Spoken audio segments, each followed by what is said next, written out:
You are watching BNS News.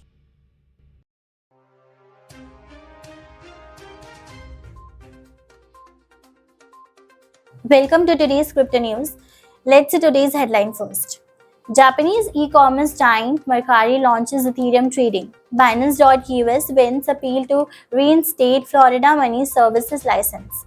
Biden eager to work on crypto bill despite reservations. Zimbabwean millionaire crypto couple rescued after kidnapping by individuals posing as Interpol officers. We Better DAO mainnet to enhance VeChain's Web3 ecosystem. Multipool launches LBP on Fajor Foundry raising $200,000 in 24 hours. Zeta Chain announces the launch of Unisat Bitcoin's wallet in a new collaboration.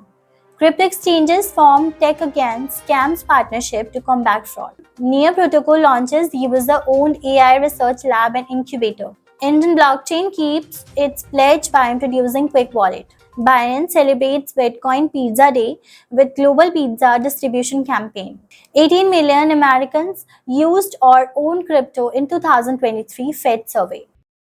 The Japanese e-commerce giant Mercari has taken another step into the crypto sphere by launching Ethereum trading services on its app. The Japanese media outlet CoinPost reported that the firm unveiled the service for Mercari users on May 21. Binance.us has scored a victory in its appeal of the suspensions of its money services businesses license in Florida. The Florida First District Court of Appeal found the emergency suspensions order issued by the State Office of Financial Regulations lacked legal justification. The US Congress is preparing the floor to vote on the Financial Innovations and Technology for the 21st Century Act, a legislative initiative designed to define how regulators and investors approach novel assets like cryptocurrencies.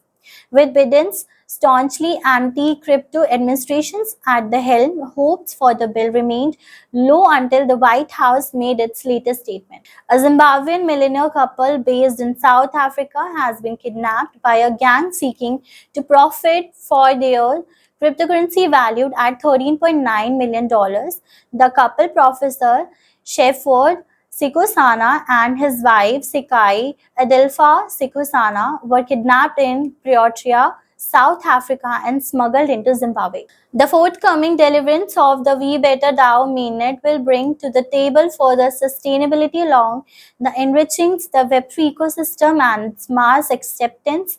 This is slated for the 28th of June 2024, eagerly awaited by the crypto community. Multipool, a leading innovators in blockchain and cryptocurrency industry, launched their Fajor Foundry (LBP) on May 21st, raising $200,000 in the first 24 hours, making waves in the crypto industry. Multipool is taking a leading role in the marketplace, transforming the trading landscape for the real world assets and cryptocurrencies. Zeta Chain, a layer 1 blockchain dealing with the chain abstraction, has recently announced an exclusive partnership. The platform has started a collaboration with the BTC service provider Unisat Wallet to assist the application developers in integrating BTC wallets for the users on its account to Next. The company revealed further details concerning this launch. Coinbase, along with Kraken, Gemini, Ripple Labs, Meta, the global anti-scam organizations, and dating app company Match, recently announced the formations of a Tech Against Scams Education and Safety Initiative. That's all for today's crypto news. Stay tuned for more updates.